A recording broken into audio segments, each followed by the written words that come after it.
9 رکعت تک ہم نے دیکھی. اب وطر کی جو ہے ادائیگی کا طریقہ کیا ہوگا، اس کو کیسے ادا کیا جائے گا. ٹھیک، تو وطر کو ادا کرنے کا طریقہ یہ ہے کہ آپ رات میں اٹھیں گے اور تہجد پڑھیں گے. چونکہ یہ نماز وطر کی بات ہو رہی ہے، رات کی نماز کی بات ہو رہی ہے. ٹھیک،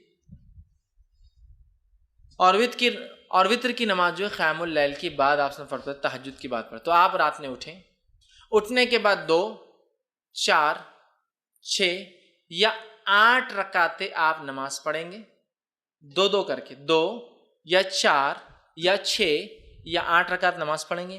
ان نمازوں کے بعد 1 یا 3 یا 5 یا 7 یا 9 رکعت وطر پڑھیں گے. ہوگی بات ختم. یہ طریقہ ہے. پہلے آپ تہجد کے لیے اٹھیں گے، تہجد کی نماز پڑھیں گے جو کہ 2 یا 4 یا 6 یا 8 رکعت زیادہ سے زیادہ. یہ پڑھنے کے بعد آپ 1 رکعت یا 3 رکعت یا 5 رکعت یا 7 یا 9 رکعت وطر پڑھیں گے. یہ اس کا پڑھنے کا طریقہ ہے. یاد رکھیے، طریقہ یاد رکھیے، اور یہی یاد رکھیے، درست چیزیں یاد رکھیے کہ ہم جو ہے اس طرح سے اس نماز کو ادا کریں تہجد کے بعد. اب جو سب سے مشہور طریقہ ہے وطر کا وہ 3 رکعتیں ہیں، جو ہمارے پاس بھی چلتا ہے، تو اس کو تھوڑا سا اور ڈیٹیل میں جاتے ہیں. سب سے مشہور طریقہ جو وطر کا ہے وہ 3 والا ہے. وہ کیوں؟ حضرت عائشہ کی وہ روایت یاد کیجئے موطا امام مالک کی کہ نبی اکرم صلی اللہ علیہ وسلم رمضان یا غیر رمضان 11 رکعتوں سے زیادہ نہیں پڑھتے تھے. تو 11 رکعت میں 8 رکعت تہجد کی اور 3 رکعت وطر کی ہے. تو 3 پڑھنا سب سے مشہور طریقہ ہے. اب یہ 3 پڑھنے کا طریقہ کیا ہے؟ اس طریقے سے اس 3 رکعت کو پڑھنے کے 2 طریقے ہیں. میں سمجھ آپ زیادہ کنفیوز نہیں ہو رہے ہیں، ہر چیز کلیئر کرتے ہوئے جا رہے ہیں. 3 رکعتوں کو پڑھنے کے 2 طریقے ہیں. 2 طریقے کیا ہیں؟ 2 سلام سے 3 رکعت یا 1 سلام سے 3 رکعت. تھوڑا اس کو اور وضاحت کرتا ہوں. 2 سلام اور 2 قاعدے سے 3 رکعت یا 1 سلام اور 1 قاعدے سے 3 رکعت. طریقہ بتاتا ہوں. پہلا طریقہ، آپ نماز وطر کے لیے کھڑے ہوئے، آپ نے تکبیر کہی، ہاتھ باندھ لیا. اب آپ نماز پڑھتے ہیں 2 رکعت. 2 رکعت نماز ختم ہونے کے بعد قاعدہ کرتے ہیں. قاعدے کے بعد آپ السلام علیکم ورحمۃ اللہ، السلام علیکم ورحمۃ اللہ کرتے. کتنی رکعت ہوئی؟ 2. پھر 2 کے بعد آپ کھڑے ہوتے 1 رکعت کی نیت سے. پھر آپ رکعت باندھتے اور 1 رکعت پڑھ کے قاعدہ کرتے السلام علیکم ورحمۃ اللہ، السلام علیکم ورحمۃ اللہ. 3 رکعت وطر، 2 سلام اور 2 قاعدے سے. 2 سلام ہے، 2 کے بعد سلام پھیر دیا، مطلب قاعدہ بھی ایک زیادہ ہوا، یہ بھی ہوا. اس کے بعد 1 رکعت پڑھی، 1 قاعدہ کیا اور سلام پھیرا. 2 سلام 2 قاعدے سے. دوسرا طریقہ 1 سلام اور 1 قاعدے سے. پہلا طریقہ سمجھ میں آ گیا؟ 2 رکعت پڑھی، سلام پھیر دیا، پھر کھڑے ہوئے 1 رکعت پڑھی، سلام پھیر دیا. تو قاعدے بھی 2 ہوئے، سلام 2 ہوئے. اب 1 سلام سے اور 1 قاعدے والا طریقہ، آپ نے رکعت باندھی وطر کی، 3 رکعت کی نیت سے آپ کھڑے ہوئے، اللہ اکبر کے ہاتھ باندھا. کنٹینیوسلی 3 رکعت پڑھیں گے. اب 1 ختم ہوئی، دوسری پڑھا آپ نے، دوسری ختم ہوئی، بیٹھیں گے نہیں، اب قاعدے میں کھڑے ہو جائیں گے. تیسری آپ پڑھیں گے. تیسری رکعت کے پڑھنے کے بعد آپ قاعدہ کریں گے اور پھر السلام علیکم رحمۃ اللہ السلام. 1 قاعدہ اور 1 سلام سے 3 رکعت اور 2 قاعدے 2 سلام سے 3 رکعت. سمجھ میں آ گئی بات؟ کلیئر ہے؟ بہت زیادہ کنفیوژن نہیں. سعودی عرب میں سب سے زیادہ معروف طریقہ وہ پہلا والا ہے. 2 رکعت پڑھتے ہیں، سلام پھیر دیتے ہیں، پھر 1 رکعت پڑھتے ہیں. ہندوستان کے اندر 3 پڑھتے ہیں، لیکن تھوڑا سا مسئلہ ہوتا ہے. ہم 3 رکعت 1 قاعدے اور 1 سلام سے نہیں پڑھتے. 3 رکعت 2 قاعدے 2 سلام، بالکل مغرب کی نماز کے جیسا. آپ کو بولے مغرب کے ایسا وطر کو نہیں پڑھنا ہے تو پھر ایک نیا لاتے ہیں. ہم الگ کر رہے ہیں نا، بیچ میں ہاتھ اٹھاتے نا، تیسری رکعت میں اللہ اکبر بول کے پھر ہاتھ باندھتے. حالانکہ ہر طرف تو رفع دین منسوخ ہو گیا بولتے یہاں، لیکن ثابت کرتے ہیں. باقی جگہ رفع دین کرو تو منسوخ ہو گیا، غلط ہے، اور یہاں بولتے یہاں ہے. پھر کیسا منسوخ ہوا؟ یہاں تو ہے باقی. تو بہرحال الگ کرنے سے مراد، مغرب سے وطر کو الگ کرنے سے مراد یہ نہیں کہ منمانے طریقے سے الگ کرو. جو بتایا گیا وہ یہ ہے کہ قاعدہ 1 کرو اور 1 سلام سے، یا پھر 2 قاعدے مطلب پھر 2 رکعت پڑھ کے سلام پھیر دو، پھر 1 رکعت پڑھو. یہ معنی ہے اس کا. لیکن ہمارے پاس علم کم اور تعصب زیادہ ہوتا ہے. تعصب مطلب کیا؟ ارے فیض میں ایسا بولتی ہے، ان کا مسلک تو الگ ہی دکھ رہا، کچھ اپنے سے ہٹ کے طریقہ بتا رہے. میرے بھائی یہ علم ہے، دس از نالج. علم کو ہم کو حاصل کرنا ہے. بہت ساری بات ہم کو نالج نہیں ہوتا کسی چیز کا، تو اس کا مطلب یہ نہیں کہ ہمارا مسلک الگ ہے، ہم بھٹک گئے، بلکہ ہماری کمزوری تھی، ہماری جہالت تھی کہ ہم نے علم حاصل نہیں کیا. ٹھیک ہے؟ تو لہٰذا 3 رکعت کے دونوں طریقے میں نے آپ کو بتا دیے اور دونوں سنت سے ثابت ہے. لیکن تیسری رکعت میں کھڑے ہو کر سورہ فاتحہ اور وغیرہ پڑھ کر پھر اللہ اکبر کے ہاتھ اٹھا کے پھر سے باندھنا، یہ سنت سے ثابت نہیں ہے. اس تعلق سے آپ سب سے کچھ بھی ثابت نہیں، نہ صحیح نہ ضعیف.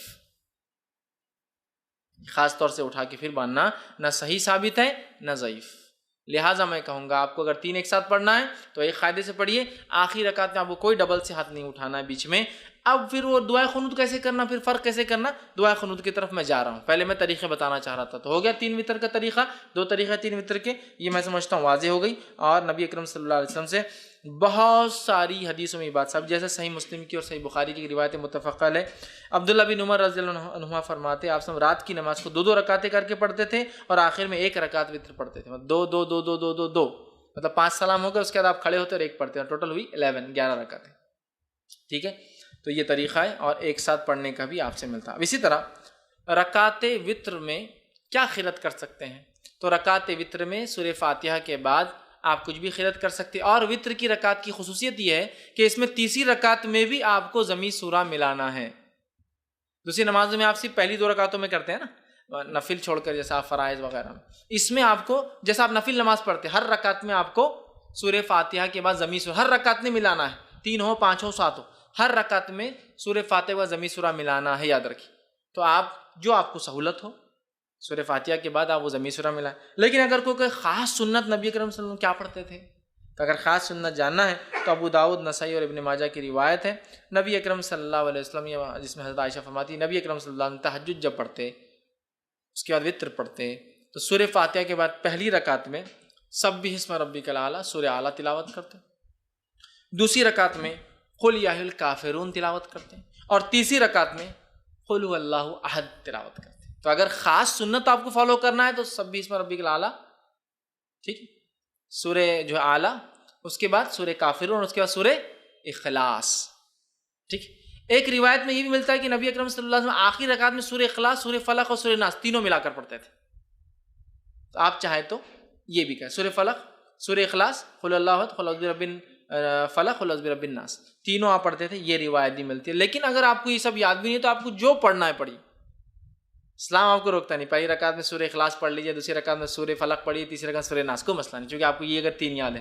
لیکن جس کو یاد ہو اور چاہتا ہے کہ سنت کی اتباع کرے تو یہ اچھا ہے کہ وہ سورہ اعلیٰ, سورہ کافرون, سورہ اخلاص. لیکن یہاں ایک چیز واضح کر دوں, اس کے علاوہ بھی امام پڑھے تو اس میں کوئی حرج اور غلطی نہیں. ورنہ بہت سے لوگ آتے ہیں, ہاں تمہارا منہج غلط دکھ رہا تھوڑا, اس میں کیا ہے, پڑھ سکتا ہے آدمی.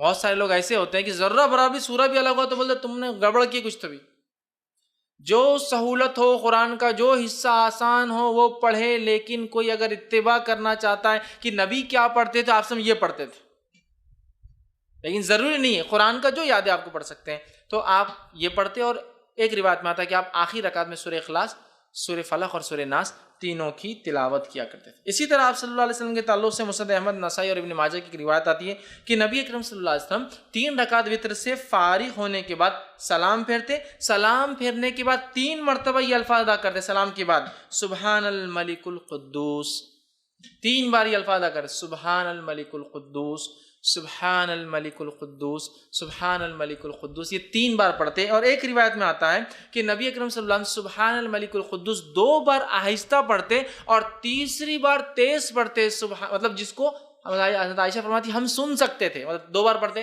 سبحان الملک القدوس, سبحان الملک القدوس, سبحان الملک القدوس 3 بار. اور اس میں بھی آتا ہے کہ روایت میں جب آپ آخری بار تیز پڑھتے تو یوں پڑھتے کہ القدوس کو لمبا کھینچتے, سبحان الملک القدوس لمبا کھینچتے. تو یہ بھی طریقہ ہے. وتر پڑھ لیا آپ نے, اس کے بعد آپ سبحان الملک القدوس, سبحان الملک القدوس, سبحان الملک القدوس لمبا کھینچتے اس کو, یہ پڑھ سکتے. اسی طرح ایک روایت اور آتی دارقطنی کی, اس میں اضافی الفاظ یہ کہ نبی اکرم صلی اللہ علیہ وسلم سبحان الملک القدوس کہنے کے بعد یہ بھی کہتے ہیں رب الملائکۃ والروح. سبحان الملک القدوس کا معنی ہوتا ہے پاک ہے وہ بادشاہ صاحب قدوس. ٹھیک, اسی طرح رب الملائکۃ والروح جو رب ہے فرشتوں کا اور جبرائیل کا, یہ بھی آپ اضافہ کیا کرتے تھے. تو اگر آپ کو یہ بھی پڑھنا ہے تو ہمارے پاس یہ عموماً ہر 4 رکعت تراویح کے بعد پڑھتے ہیں, اور بہت لمبا لمبا پڑھتے ہیں, اس میں اور بھی اضافہ ہے. ٹھیک ہے, لیکن یہ تو وتر کے بعد ثابت ہے. 3 بار سبحان الملک القدوس, 2 آہستہ 1 تیز, اور آخر کا کھینچتے ہوئے ذرا لمبا کرتے ہوئے قدوس. ٹھیک ہے, اس کے بعد رب الملائکۃ والروح, یہ بھی آپ اس کے ساتھ اضافہ کر سکتے ہیں. اب دعائے قنوت پہ آ جاتے ہیں. دعائے قنوت اس کی حیثیت کیا ہے, پڑھنا اور نہیں پڑھنے کا کیا معاملہ ہے, اور کب پڑھا جائے گا. دعائے قنوت یہ وتر کی نماز کا میں پڑھنا ضروری نہیں ہے, یہ پہلے کلیئر کر دیں. بہت سے لوگ وتر نہیں پڑھتے کہ دعائے قنوت یاد نہیں ہے, تو کلیئر کر دیتا ہوں. دعائے قنوت کا وتر میں پڑھنا ضروری نہیں ہے, یہ ایک سہولت ہے, اللہ نے مدد کی اس نماز سے, تو اس سہولت کا فائدہ اٹھائے جو اٹھانا چاہتا ہے, لیکن کمپلسری نہیں ہے. دونوں باتیں سمجھ میں آ رہی ہیں. میں ٹریول کر رہا ہوں, مجھے پرمیشن ہے کہ میں 10-20 کلو سامان لے جا سکتا ہوں, لیکن میں نہیں لے جا رہا ہوں. سہولت تو ہے, میں نہیں اٹھا رہا ہوں فائدہ, لیکن سہولت ہے. ضرور نہیں. کیوں میں کہہ رہا ہوں, میں یہ نہیں کہہ رہا ہوں مت پڑھو, میں یہ کہہ رہا ہوں بہت سارے لوگ یہ دعا یاد نہیں بول کے نمازیں نہیں پڑھتے, تو نماز مت چھوڑو, یہ تو مستقل عبادت ہے. دعا اس کا ایک پارٹ ہے, لیکن کمپلسری پارٹ نہیں. اٹیچ ہو جائے تو بھی چلے گا, ڈیٹیچ نہیں بھی اٹیچ ہوگا, نکال بھی دیا جائے تو بھی چلتا ہے. تو یہ دعا کی کیا حیثیت ہے دعائے قنوت کی؟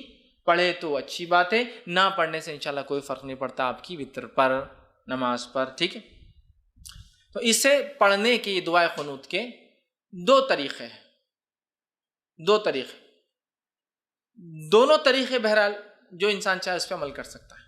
دعائے قنوت رکوع سے پہلے اور دعائے قنوت رکوع کے بعد. پہلے تو کلیئر کر دیا میں, دعائے قنوت پڑھنا کمپلسری نہیں, لیکن پڑھ سکتا ہے.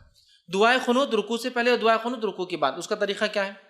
آپ نے رکعت باندھی, سورہ فاتحہ ضمی سورہ ملایا. ٹھیک ہے, مطلب یہ آخری رکعت کی بات کر رہا ہوں میں, آخری رکعت مطلب آپ تیسری رکعت میں اٹھے, مطلب یہ دعائے قنوت آپ جب پڑھیں گے تو وتر کی آخری رکعت میں پڑھیں گے. ایک پڑھے تو اس کے اندر, 3 پڑھے تو تیسری میں, 5 پڑھے تو 5ویں میں, 7 پڑھے تو 7ویں میں, 9 پڑھے تو 9ویں رکعت میں ہوں گا. تو آپ کھڑے ہوئے تیسری رکعت کی, سمجھو انڈیا پاکستان ہم 3 رکعتیں پڑھیں, تیسری رکعت میں کھڑے ہوئے آپ. ٹھیک ہے, تو تیسری رکعت میں آپ کھڑے ہوئے, تیسری رکعت میں کھڑے ہونے کے بعد سورہ فاتحہ پڑھی آپ نے. سورہ فاتحہ پڑھنے کے بعد ضمی سورہ ملایا. ضمی سورہ ملانے کے بعد اب آپ کیا کریں گے؟ دعائے قنوت اپنی شروع کر دیں گے. ٹھیک, اس کے لیے خاص ہاتھ اٹھا کر واپس باندھنا یہ سنت سے ثابت نہیں ہے. اللہ اکبر کہنا بھی سنت سے ثابت نہیں ہے, ہاتھ اٹھانا بھی ثابت نہیں ہے. تو آپ سورہ فاتحہ پڑھی اور سمجھو 3 رکعت میں آپ سورہ اخلاص پڑھ رہے, سمجھے آخری سورہ اخلاص پڑھی, اور اس کے بعد آپ اللہم اہدنی فیمن ہدیت, اور وہ دعا آپ اس کے بعد شروع کر دیں گے پڑھنا. یہ ایک طریقہ. دوسرا طریقہ, آپ تیسری رکعت میں کھڑے ہوئے, سورہ فاتحہ ضمی سورہ ملایا, اللہ اکبر کہہ کے رکوع میں گئے, رکوع سے اٹھا سمیع اللہ لمن حمیدہ ربنا لک الحمد حمدا کثیرا طیبا مبارکا فی اللہم اہدنی فیمن ہدیت وعافنی فیمن عافیت. تو اب آپ یہاں سے وہ دعا شروع کر دیں گے, اور اس کے بعد پھر دعا ہونے کے بعد سیدھا سجدے میں چلے جائیں گے. تو یہ دعا 2 جگہ کی جا سکتی, قیام میں اور رکوع کے بعد. اس میں افضل قیام میں کرنا ہے, اس میں افضل قیام میں کرنا ہے. گو رکوع کے بعد بھی کی جا سکتی. امام بخاری نے ایک باب ہی باندھ دیا اپنی کتاب میں کہ قنوت, وتر میں قنوت رکوع سے پہلے اور رکوع کے بعد, مطلب قیام میں اور رکوع کے بعد دونوں ہی درست ہے, لیکن افضل کیا ہے؟ قیام میں کر لے آپ, یہ زیادہ افضل ہے. اس لیے کہ نبی اکرم صلی اللہ علیہ وسلم نے فرمایا, حدیث جو ہے نسائی کی اور ابن ماجہ کی ہے, ابی بن کعب رضی اللہ عنہ فرماتے کہتے ہیں نبی اکرم صلی اللہ علیہ وسلم رکوع جانے سے پہلے دعائے قنوت پڑھا کرتے تھے. رکوع میں جانے سے پہلے دعائے قنوت پڑھا کرتے تھے. تو اس سے میں کہہ رہا ہوں رکوع سے پہلے پڑھ لینا یہ افضل ہے. اب اس میں کیا, اس میں ہاتھ اٹھایا جائے؟ تو ہاں, آپ اس میں چاہے تو ہاتھ باندھ کر بھی کر سکتے ہیں قنوت, اور ہاتھ اٹھا کر, چونکہ دعا میں ہاتھ اٹھانا یہ سنت یا ادب ہے, تو آپ ہاتھ اٹھا کے بھی کر سکتے ہیں. لیکن ہاتھ اٹھانے کے بعد چہرے پر ہاتھ پھیر کر پھر رکوع میں جانا یہ درست نہیں ہے, اس لیے کہ کسی بھی دعا کے بعد چہرے پر ہاتھ پھیرنے والی روایت ابو داؤد کی ضعیف ہے. تو آپ کو عام دعا میں بھی بہت سے لوگ دعا پڑھ کے ہاتھ پھیرتے ہیں, نہیں, درست ثابت نہیں ہے سنت سے. دعا پڑھیے اور چھوڑ دیجیے, دعا ہو چھوڑ دیجیے. بہت سے لوگ ہاتھ پھیرتے ہیں. تو اسی طرح دعا میں چونکہ ہاتھ اٹھائے جا سکتے, تو ابو داؤد کی روایت کے مطلب آپ رات میں بھی ہاتھ اٹھا سکتے ہیں. وتر کے اندر دعا جب کر رہے ہیں آپ سمجھ لیجیے آپ نے قیام کیا, سورہ فاتحہ اور سورہ اخلاص پڑھ لی, اس کے بعد اللہم اہدنی فیمن ہدیت وہ پڑھ لیا, اور پھر سیدھا رکوع میں آپ چلے گئے. ہاتھ پھیرنے والی روایت ضعیف ہے. عام حالت میں مت پھیری, اور نماز میں بھی مت پھیری ہاتھ کو. ٹھیک ہے, آپ نے ہاتھ چھوڑ دیا, آپ رکوع میں چلے گئے. تو یہ تھے قنوت پہلے اور قنوت بعد میں, دونوں بھی ہو سکتا ہے. افضل پہلے ہے, لیکن بعد میں بھی پڑھا جا سکتا ہے. اسی طرح جو ہے قنوت کے اندر جو ہے کون سی دعائیں پڑھی جائے. ٹھیک ہے, دعائیں قنوت میں جو ہے مطلب اس میں کون سی دعائیں پڑھی جائے, تو یاد رکھیے عموماً جو ہمارے پاس جو دعا چلتی ہے وہ قنوت کے لیے, وہ دعا اس طرح سے ہم لوگ پڑھتے ہیں, اللہم انا نستعینک ونستغفرک, وہ دعا ایک کامن ہے. لیکن جو سنت سے جو زیادہ قریب اور جو ثابت دعا ہے وہ یہ والی دعا ہے جو پڑھنی چاہیے, اللہم اہدنی فیمن ہدیت وعافینی فی من عافیت۔ انشاءاللہ عزیز جو لوگ نیٹ پر اس کو دیکھیں گے دعا آپ کے ویڈیو کے اندر جو ہے بیک گراؤنڈ میں آ جائیں گی، آپ اس پہ سے دیکھ کر یاد کر سکتے ہیں، ٹھیک۔